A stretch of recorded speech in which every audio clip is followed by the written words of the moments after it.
Esther Akothee, what was her first marriage like? She served as a house girl to her mother-in-law for 7 years. That's a long time. And now I had this question in my head. What kind of in-laws would keep her for 7 years as a house girl? What kind of in-laws would not return her to her parents? And it's the last video that I did. And I said the Beryl Auma story. Be careful who your in-laws are. Because if they don't reason, then you will suffer at some point in time. Also be careful who you marry. Because if that person doesn't reason, that person may not be there forever. And the in-laws might influence him at some point in future. She conceived and gave birth to her firstborn daughter at her parents' in-laws' house. So she's there, they're not taking her back. She's conceiving. So these guys are having relations. And she's still young. And the in-laws are still keeping her. What's the problem with these in-laws? So she also had a second-born daughter, right? From the research that I got, her second-born daughter later succumbed to illness. That's from the report that I got. I will say that, I'm not really sure about that. So Akothee could not raise enough money to take her to hospital. So she was suffering at her in-laws. Why wasn't she going back home? Her father, county administrator, her mother, a teacher. Both not really as in, you know, the big professions, lawyer, doctor, or whatever, but stable professions where they could provide a stable kind of income. And Akothee says they were stable. Why wasn't she going back home? Pride is one of the reasons that I found that most ladies will not go home. To accept that they were wrong, to accept that life has come to a point where they can go nowhere else, that they have to go back and perhaps go back to the rules that are at home. Again, the story of the prodigal son. You are out there, you are suffering, your parents are not, can take care of you. So why are you still out there? God resists the proud. It is written. It is also written, yes, that pride becomes before a fall. And sometimes it takes a huge fall for us to realize that it's time to let that pride go. So Akothee gave birth to her firstborn at the age of 14. We already know that. Her secondborn at the age of 15. Her thirdborn at the age of 16.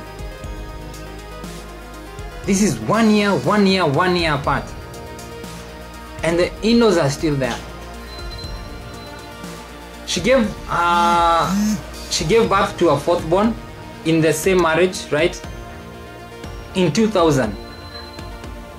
There's one birth where she says she's run away from Akadara. That's, I think, a hospital, because she couldn't pay. And that's why she has affection for mothers who cannot pay their maternity bills. And she observed that at Kisumu maternity, where she compared the kind of rooms that they had with the space that she has at her home. And I'm thinking she might enter politics one day, even though she denies it. And if you listen to her speeches, her impromptu speeches, they are powerful. They are from the heart. They have the hallmarks of a politician. Perhaps one day, or perhaps one of her kin. Her mother also took up the political mantle. Who knows who else might take up the political mantle? But I think there's something that will come from the Akothee family. So all that time when she was a house help for her mother-in-law for 7 years, giving birth 1 year, next year, the other year, her in-laws are still there, not taking her home. Her husband was in school, learning. He cleared high school and even joined campus while she was still at her mother-in-law's place.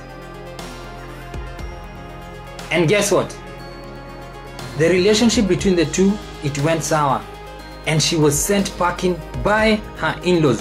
Finally, after the 4th child, and 1 child died. So now she had 3 children. but she was sent packing. After meeting the physical needs of the man, after bearing children for the man, after taking care of the mother-in-law's household, she is finally sent home, packing, when the son is in campus. So in 2003, the husband completed his university education. Glory be to God. So the two got back together, which was nice. And perhaps he thought that now he has cleared campus, things now will move well. And they decided to take care of the children together, as all families should. Mother, father, and children. But what about Akothee's education?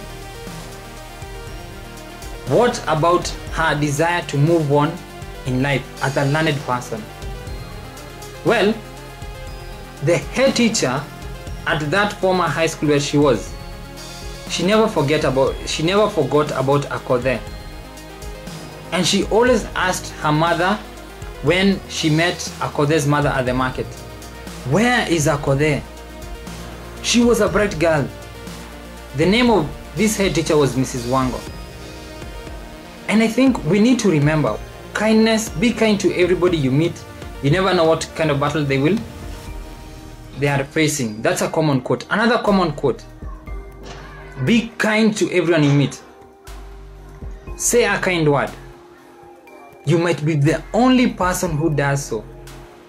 Mrs. Wango remembered Akothee. And when people are suffering, what they remember is the kindness. That keeps them going. That encourages them to, correct their path. But if you never say those kind words, if you never remember them, then what do they have to remember? What do they have that says that they should change their lifestyle if somebody never believed in them? So anyway, that's just a point. Be kind to everyone. Her mother was always on her neck about school, right?